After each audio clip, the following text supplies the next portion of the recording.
Well, that's it. It's not a team; it's a family, and there's always a black sheep in the family. One little weird one that sits back and just plays video games while the rest of his family socialise. I'm pretty sure that was every single one of us, and is every single one of us right now. Yeah, I mean, let's see. Oh, yeah, for sure. But we are in Lijiang Tower. Thank you once again for waiting with us through the delays. As we said, it's just those first game issues, Australian internet, whatever you want to call it. We're in it now, so let's do this, Kit. All right, so Arkus are going to be on blue. That is Zeno, Nathan, Kanye, Zest, Amber, Frosty Heart, Zemus. And over on Project, Vandy. Project, we have the red team. So we've got Stunner on Zarya, Saphira playing Mercy, Zero on Lucio, Boris on Reinhardt, and Addy on Junkrat with Nefeho on Diva. I'm going to have so much fun with Kanye Zest's name on the Roadhog. You just wait. It's going to be off the charts. 20 seconds to go until we tick down. Arkus versus the Project, game number 1 of the ODC. For the qualifiers, winner gets to go through to Division 1 of the OCEOverwatch bi-monthly Brawl. One of the best competitions going around at the moment in the OCE region. Thank you so much for joining us, Vandy. We're here on Lijiang Tower. It's going to be game on. Oh, game on indeed. And I'm already instantly excited by looking at the Diva as well. So I was a little bit worried. I was saying, I don't know about her tankiness, the squishiness. They have opted Project to run for that triple tank combination, one of the old school comps. They're going up into the server room as well. So first blood is going to be drawn by Frosty Heart with that brand new Junkrat with his double concussion mine. And look at the man go. He's going to take down Zeno as well. So Zero gets himself a kill too, taking down his opposing Lucio. The control point is going to unlock in 2 seconds. No C9 plays over here in this region, Vandy. They're going to cap the point. Well done to Project. They take the early advantage. I mean, that's also the ability of Junkrat to shred through those shields instantly, and this is where things can become quite tricky on the side of Arkus. They're trying to get back in, but look at the chokehold coming in from Project.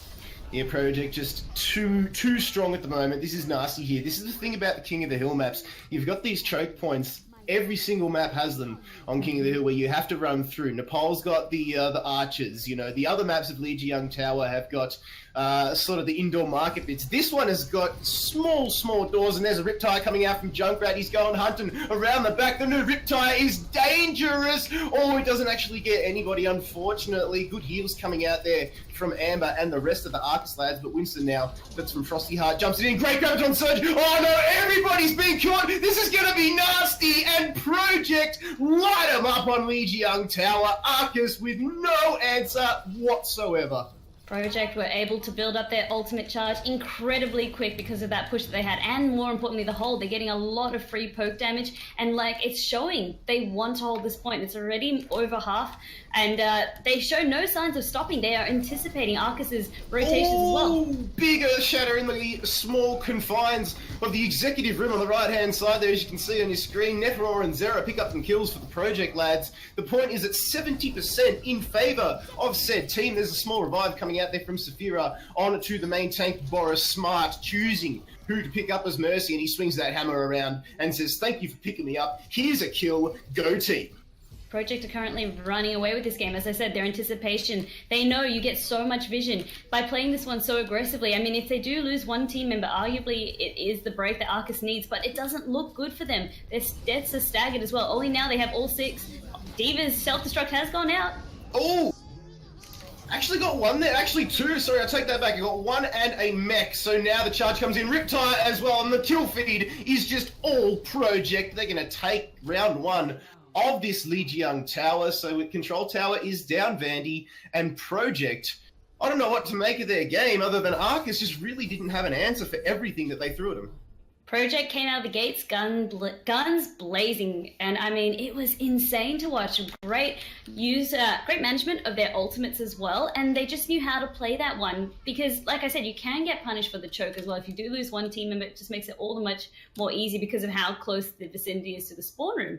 But they played that one beautifully. The tanks were always up in their face, soaking up all the damage. The Zarya stunner, he was a stunner himself. That big graviton as well, I think that was almost like a flipping point of the game. It wiped them completely. That's just meaty. A couple seconds. It was super meaty. Catching the whole team, you really just cannot ask for... You can't get more perfect than that. You really just cannot. The perfect play from the Zaya. Well done, Stunner. Take a bow. But here we go. We're going to engage now. We've flipped it over. We've had the control tower. We're coming over to the garden stage, and already you can see the aerial, the verticality of this map is coming into effect. The Pharaohs are trying to midi each other. The mech goes bang, so Addy manages to pop Xeno. Baby Diva is out and about, not doing anywhere near as much damage or being as effective as she would in the mech. And you can see Addy now getting the kill on a Frosty Heart. Nathan gets down as well, and just like last map, Vandy, Project get themselves early advantage. But hang on a minute, Andrew's picked up Frosty Heart, and Neferor's been taken down by Kanye Zest here. Addy now gets the kill onto him though, so there's still any bodies, and well done to Project. They stay composed long enough, and they take it. I mean, Arkus, they are biting back this game, but it wasn't enough yet. And oh no, Xeno's just fallen off the edge there. That's the environmental factor that we were talking about. So on the side of Project as well, they have opted to drop the Zarya, drop the triple tank. Now Stunner, he has swapped onto the Pharaoh, already the first to hit his ultimate charge. So just racing. Yeah, Zemus went down, but was picked up just as fast by Amber with that Mercy revive. We can't say big, juicy revive anymore, can we? But nevertheless, we've got some big, juicy Valkyrie plays. We can't wait for them. The Saphira has got that pharmacy combo, which is still just as effective, floating around there, strapped to Stunner. Boris now getting himself a triple kill. Well done there, Winston. Project goes in. That's a pulse bomb from Kanye Zest, trying his Kanye best, but it's not going to be enough. I like that one right there. You can see how they're dominating the bridge Project. By keeping that bridge locked, that's the choke that they're playing off as well. They're not letting them have a chance to even rotate off into the houses on the left, use the back path. So I really like that by Project. Their aggression is definitely being paid. They're throwing out a lot as well that Arkus just don't seem to have an answer for currently.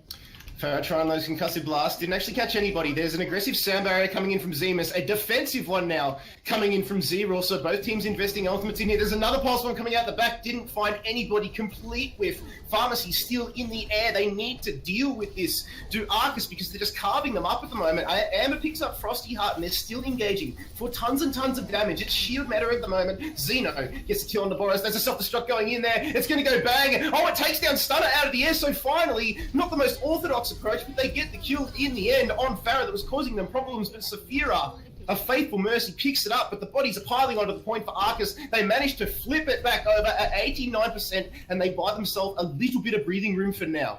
Well done by Arkus. Finally, they managed to push on through, and I loved the timing of that self-destruct as well. It really zoned off a lot of Project and then allowed Arkus to really strengthen their hold and finally push through off the choke, because that was what was causing them a lot of problems. So by doing so, now they freed up the map, and more importantly as well, they do have some ultimates online that they can play with. Primal Rage is up, as well as Pulse Bomb.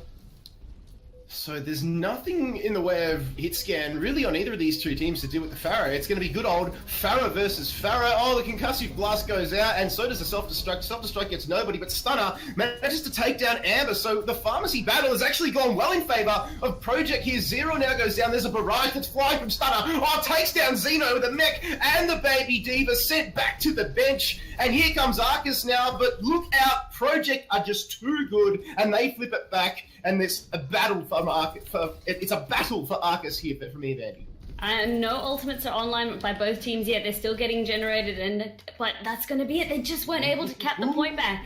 The hold that Project had at the very beginning was enough time for them to then flip the point back and take this one very convincingly. Great push by Arkus there. Just wasn't enough. I mean, even though the self-destruct whiffed on the side of Project, it did not matter. I think a lot of that was key to the pharmacy. We saw Stunner, he was getting pocketed the entire time and getting stuff done.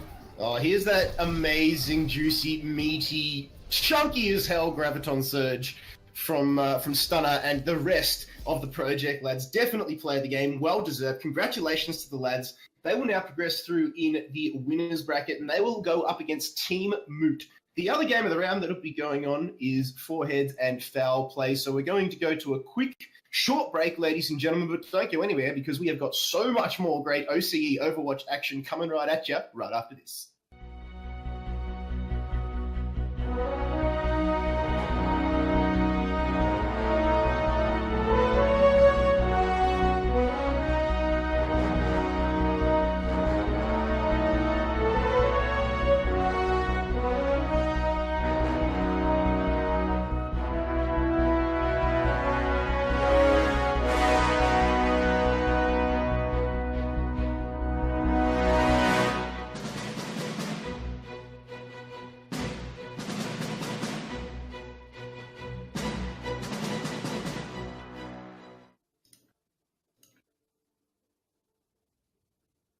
Welcome back, ladies and gentlemen, to the OCE Overwatch qualifying one-day competition. The winner of this will be going through to qualify in the first division for the bi-monthly Brawl. We're still here. We got a little bit ahead of ourselves. It is actually best of three first couple rounds, so Arkus and the Project will still be going head-to-head. Nonetheless, the break is good for everybody involved. Project taking a convincing one-round advantage. And Vandy, welcome back. And Arkus definitely have a mission ahead of them here.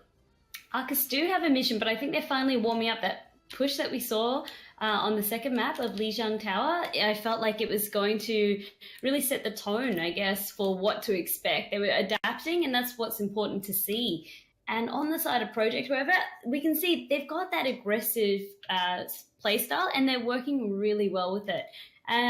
With that Genji as well, like, let's see what they can bring out, because the flanks that they've been doing all game have been paying off quite big for them. Yeah, they haven't really used anybody as deep flanking as a Genji as yet. We haven't seen massive Dragonblade players. We did see a Tracer though from both of the guys, but now on the blue team, you've got Zeno playing the Diva. Nathan is going to be playing the Pharah. You got Kanye Zest playing the Soldier 76. Amber is Mercy. Frosty Heart is Winston. Zemus on the Zenyatta. That is Arkus. And on the red side now, we have Team Project, Stunner on Genji, Saphira on Hanzo, Zira on Bastion, Boris on Winston, Addy playing Tracer, and Nefuho on Diva. Hang on, I heard a few interesting ones in there, Vandy, when you were calling those names out. Saphira on Hanzo and Zero on Bastion. Surely they'd be playing us here, and we know better than to read into those. But look, Hanzo, to start things off, isn't an unknown strategy. You know, you throw out that sonic arrow, you get a good feel if anybody's hiding up, say, on top of this building, where Zeno and Frosty Heart are doing exactly that right now. And he'll probably do that there. You can see him throwing out the sonic arrow. There it is, actually. He spots everybody over on the right-hand side, goes back in, and swaps it over to Mercy. So there you go. Read it like an open book. Just get that recon, get that intel. All right, swap. We're still at the spawn room. It's nice and easy. And immediately, once again, Project, they waste no time. They are making sure that they're pushing the pressure onto Frosty. He wasn't able to leap back onto the platform with his team, so he is a little bit separated. Boris picked up straight away as soon as he hit the ground. The body was not even cold. Well done, Saphira. But Addy is carving them up like Sunday's roast at the back line. As the Tracer, he gets one kill and the mech too. But Zemus was able to put a ball straight onto his head and take him out. But now Stunner, it's dashing around on the back line as the Genji actually takes Farah out of the air. Oh, and dashing through. Oh, on the back line. This man is just on fire. It's Teppanyaki dining out there. Well done, Project, and the rest of the team, Stunner and the rest of the Team Project lads. That was superb Genji play, Vandy.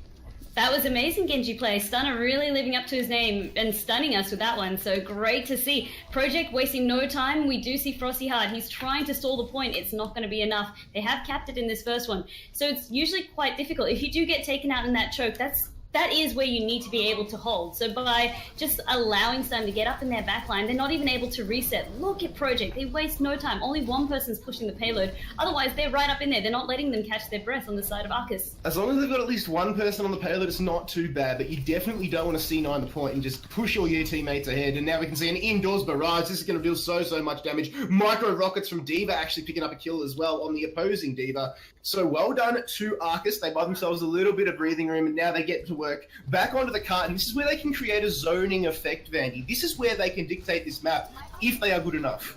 I mean, I understand what Project was about to do, but as you said, they might have C9'd it a little bit, ignored the objective completely, pushed the payload, the old meme. Did not happen here. Valkyrie being popped now on the side of Saphira. Saphira dashing around, but has got Zeno strapped firmly to him, is forced to turn his attention back onto Boris and the rest of the tanks back onto the cart. It's still anybody's game. Addy seems to have taken himself out there, but nonetheless, Zemus and Nathan get taken down by Neferor, who's doing a fantastic job here on the Diva, just to get the priority picks that his team needs. Saphira still dashing around here on the Mercy. They need to prioritize this Mercy if they're going to take down these fights, or otherwise it is going to be a long, hard slug, and Project will just turn it exactly like they just did. I think that's a little bit of the differentiation I can see coming out between the two teams. The prioritization is quite well done on the side of Project. They're getting those important targets first, whereas on the side of Arkus, it's a little bit harder for them. They did win that fight before because of that defender's bonus as well. They were literally getting spawn camped right there, so they were able to push on out. But you can see, it's just like they've got Frosty going out, but he's not getting backed up. Diva Bomb goes vertical and actually manages to take down Xeno because the mech was popped just before that. Saphira picks up Zero, and again, Vandy, it's the same story, different map. Project lighting up the kill feed again and just they're just mopping the floor with Arkus at the moment. Project, they are showing no signs of stopping. They have now captured the second segment. They now have this last segment, arguably can be one of the trickiest as well because it's just so defended in the defender's advantage. But let's see how they play this one because they're positioning. This time, they have opted for the same tactics as well. Not as deep as they were before, not quite spawn camping, just trying to capture up that half section of the map around the bridge to make sure that they don't really allow Arkus to get on that high ground. Good old economy on the side of Arkus, and as I say that, he throws out the self-destruct and takes down Zero. Addy was picked up, but it's still a good trade nonetheless. It's the advantage now in favour of Arkus in terms of manpower, but the Pulse Bomb comes out and actually takes down Xeno out of the mech. He's jumping around, leaping like a scared little rabbit at the moment because there's a Winston beating his chest around on the back line. Finally, that Primal Rage runs out and he jumps back onto the cart, throws down the bubble. There's an ult that went out the back there from Genji. Frosty Heart gets taken down, but Amber flying back in with that Valkyrie available. Self-destruct goes vertical, and Neverall this time is the one to take down Frosty Heart. And the kill feed, it's still a tit for tat, Vandy, but I feel as though Arkus just managed to get the right picks at the right time, and now they hold. Arkus, they did indeed, and I think a lot of what enabled that as well was when Zero went down, Saphira did not have Resurrection available for him, so he was down for the count, and that really then impacted the fight. It was a proper 5v6, so Arkus were able to really capitalize on the numbers advantage there.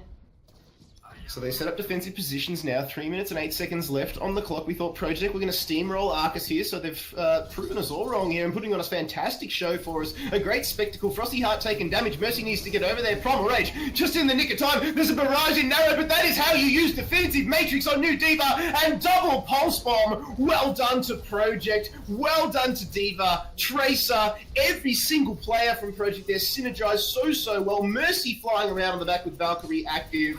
That team play was supreme. It really was. I love the way that Addy waited as well for the Transcendence to wait to rub off, literally down to the second, and then the Pulse Bomb went out. Because arguably, it wouldn't have got as much value as it did. So wonderful timing right there, wonderful use of ultimate. Self-destruct going out, trying to use his own. Kanye Zest now sleeping in his Kanye nest because Neferor put a damn good ult up there, and well done to the Project. They are going to take the first round here on Dorado 3-0. Fantastic advantage to have coming in. Arkus, though, they did put up a good fight, Vandy. They were able to hold, they were able to zone, but Project, just through persistence, they broke through. They did. So they've netted themselves 2 minutes 21 as well on the side, should they need it. So let's see. It's now, the sides have been flipped. Arkus now, what have they got? They need to be able to beat that time and or secure themselves even more time. So let's see how they do it. And I mean, I think they can do it. As we saw, they felt much more comfortable on this map, as well as I think like the picks that they were able to get, they really, really worked well in their favor. Yeah, I agree. But I think the way that the Project were able to, I mean, you saw it in that final play there, their synergy, you can see who gels as a team just a little bit better by the way they were able to execute that play. The defensive matrix now lasts for 3 seconds. I mean, to be able to eat up an entire barrage that was flying your way, that's what separates a good diva from a great diva. And then the rest of the team, they were able to chain, not just completely throw all the ults, they were able to chain them and create the desired effect with the CC, with the damage, and it just paid off in the end. They know the ins and outs of their heroes so much, and timings-wise, as I said, as soon as that Transcendence wore off as well, they knew that was our time to counterattack, to strike back, because they were in that corridor as well, arguably quite dangerous for them as well. When you're all clustered up like that for both teams, it just, as you said, Project, they play that one so much better in that final team fight. So 12 seconds ticking down, ladies and gentlemen, and you can see Project on red setting up in a interesting position there. You got 3 set up, all with mobility nonetheless. Addy just got pushed off the edge by Boris and tried to recall as well. So, oh no, it's not off to a good start there for the Project lads. And you can see Nathan jumps on the top, must have seen what went down. Addy will have recall very, very soon, and he'll be able to reposition himself. Saphira comes across to join the party, but that was an interesting way to start things off as Frosty Heart jumps into the back line. Getting trolled by your own team, yep. Always interesting. Frosty Heart gets completely destroyed. No backup from his team, being able to, arguably went in a little bit too deep. He did too deep by himself as well, so didn't really have the support, no follow-up. Unfortunate. That's what you expect as a Winston. You expect your team to follow you to Kingdom Come, to, do or die. And now Neferor jumping in there with those micro missiles as D.Va actually demecking Nathan now. And instead of picking up the kill, he managed to force him to suicide, so well done there. The stagger effect is so strong in a game like Overwatch, Vandy. 3 minutes, 10 seconds on the clock. You do need to be mindful of those timers, and you don't want to be the outlier. If you can throw yourself off the edge, you need to be able to reset with your team. Otherwise, like you said, it just becomes a little bit ridiculous. These are all precious seconds that we're working with. I mean, Frosty Heart, he did manage to buy his team some time at the beginning by diving in so far. They were trying to peel. That is what Winston's job is, but he does get taken out for free again this time around, followed by Zemus. They're just racking up the kills at the right times of the project, and you can see 3 kills in a row. They don't even need the other 3 kills, but they want to get greedy. They demech Nathan, and that's even more cheeky. I mean, they're going to force a suicide out of him again. Yep, there he goes, off for a swim to the Gulf of Mexico. But look at the odd economy now at the moment. I mean, the project in every single way, 100%, this game is theirs to lose. Yep, they built it up in less than 2 minutes, so that's quite impressive to do as well, especially to hold on this little part. They have not even forced him to drop down to the choke, so this is difficult now. On the side of Arkus, we can see they need to either switch something up or come up with a different strategy, because they're just coming up against rocks at the moment, just banging their heads. Boris now with the cheeky Winston up the top there. Frosty Heart gets dumped again. Vandy seems to be the story of this map. Frosty Heart taken out for free. There's a self-destruct up there. Did a fair bit of damage. Actually took a good 50% of HP away from a promo reg. Winston, not too bad, but the Transcendence comes out and heals everybody straight back up again. Well done, Arkus. Another self-destruct. Unsuccessful, this time from Neferor. Regardless, he gets to work. And a good pulse bomb there. Kanye Zest gets himself on the board. Finally, Frosty Heart gets 0 now. This time, this could be what Arkus need, but Project say nay. They go, no thank you. Tactical Visor invested. Stunner gets himself a triple kill. Thank you for coming. And that is a team wipe against Arkus. Project was just waiting. They had their ultimates, like I said, they were in no hurry to use them. They wanted to use them to counter what was being thrown their way. So we saw Xeno, he went in with that Dragon Blade, instantly responded by Zera's, Lucio's sound barrier. So it was just completely negated. And that just really hurt them. So the ultimate optimization on the side of Arkus has been fantastic. Sorry, on the side of Project has been fantastic. Kills just being traded again, but Stunner, the man on Soldier 76, he's having a dream time of the game. He's got himself the D-Mech, gets Nathan as well for good measure. That was on top of the triple kill, but the cart, Vandy, while all those shenanigans were going on over on the top right, the cart was being pushed through that choke point with 45 seconds left on the clock. Arkus were being a little bit cheeky there. Pulse bomb goes in, goes bang! Oh, Neferor and Stunner have gone down, and this is where Arkus can shine. They've got the 2-man advantage, and they capitalise. They collapse. Saphira goes down. So does Boris. Well played, well synergised. Well done, Arkus. Fantastic pulse bomb coming out by Kanye Zest. He's really getting into their backline, doing what Tracer needs to be doing, opening up the team so that Arkus can actually breathe, actually get in there. He is also backing up Frosty Heart to some extent. So Frosty Heart, he's actually got some support, can get those kills and then get out. Yeah, no time to Kanye rest. He's creating the plays for his team. He's doing a fantastic job. Now he's jumping around. You can see him just blinking left, right, center, and back to regroup with his team. And here we go. Sound barrier is available. And as soon as it's up, Amber invests it. Dealing with Addy around on the backline. Boris taking a lot of damage, but Primal Rage will go very, very soon. No, he dies with it. Now self-destruct up the top. Kanye again gets Boris, but Saphira picks up the tank. Survivability over DPS is what they're going for here. Boris, though, gets the kill into Zemus, so instantly repaying the investment. And a double kill. Well done to Project. Now the seesaw is tipped in their favour, Vandy. 2 minutes left on the clock, and they control this cart in a very, very good position. Very, very commanding. You could see that D.Va was trying to get Stunner off on the top there, but actually just got completely blown up. A lot of that's because he's getting pocketed so well by the Mercy. So it's really difficult. They need to be able to disrupt that high ground, everyone up there, because they're just taking so much return damage. Here come Arkus, though. They're trying to penetrate this defensive line that Project managed to put up there. There's a self-destruct that goes straight up. I don't think it's going to get anybody. No, unfortunate Neferor. Complete whiff. Tried to go up, went backwards by mistake. But Stunner gets the kill into Xeno. Nonetheless, Nathan D-Mech now, and Project again lighting up the kill feed. They take down the Zenyatta, so there's not much healing coming on the side of Arkus. Now the tank's gone down. The stagger is in full effect, Vandy. Recall from Tracer is going to be all for naught. Gets back. Kanye falls. So does Nathan. Project again. I think Arkus have only got 1 or 2 good pushes left in them, Vandy. The spawn is slightly on their side. It is, but the seconds are ticking down, and we are aware of it. Project are aware of it. They are doing such a commanding hold as well. Everything that they can throw out, they are. That self-destruct, yes, it did whiff, but more importantly, it had that zoning effect that he was looking for. So let's see. Every time Boris is going into this line, look at how backed up by his team he's getting.